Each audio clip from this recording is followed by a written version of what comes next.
ડીસાથી જુનાડીસા તરફ જતા માર્ગ પર આવેલા ભૂપાનગર રેલવે ફાટક પર છેલ્લા ઘણા સમયથી વારંવાર સર્જાતા ટ્રાફિકના કારણે લોકો ભારે હાલાકીનો સામનો કરતા હતા, જેને લઈ 50થી વધુ ગામના લોકોએ રાજ્ય સરકાર અને કેન્દ્ર સરકારમાં રેલવે ફાટક પર બ્રિજ બનાવવા માટે રજૂઆત કરી હતી.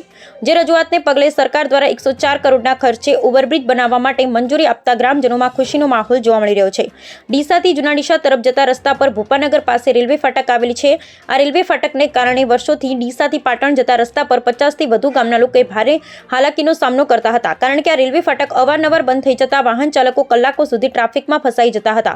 બીજી તરફ આ રેલવે લાઇન પાલનપુરથી કંડલાને જોડતી રેલવે ફાટક હોવાને કારણે વારંવાર માલ વાહન ગાડી તેમજ મુસાફર ગાડી અહીંથી પસાર થાય છે, જેના કારણે દર 30થી 40 મિનિટ દરમિયાન આ ભૂપાનગર ફાટક બંધ થઈ જાય છે, જેના કારણે પાટણથી ડીસા તરફ જતા વાહન ચાલકો ટ્રાફિકમાં ફસાઈ જાય છે. કલાકો સુધી ટ્રાફિક જામ રહેતા કેટલીક વાર નાના મોટા અકસ્માત પણ સર્જાય છે. આ બાબતે ડીસા અને પાટણ જતા રસ્તા પર આવતા 50થી વધુ ગામના લોકોએ આ રેલવે ફાટક પર ઓવરબ્રિજ બનાવવા માટે રાજ્ય સરકાર અને કેન્દ્ર સરકારને રજૂઆત કરી હતી. જે રજૂઆતને પગલે કેન્દ્ર સરકાર દ્વારા 104 કરોડના ખર્ચે રેલવે ફાટક પર 4 લેન બ્રિજ બનાવવા માટેની મંજૂરી આપી, જેને લઈ 50થી વધુ ગામના લોકોને વર્ષોથી જે માંગણી હતી તે પૂરી થતા લોકોમાં ખુશીનો માહોલ જોવા મળી રહ્યો છે. આજુબાજુ ગામના લોકો પણ ઓવરબ્રિજની મંજૂરી મળતા સરકારનો આભાર વ્યક્ત કરી રહ્યા છે.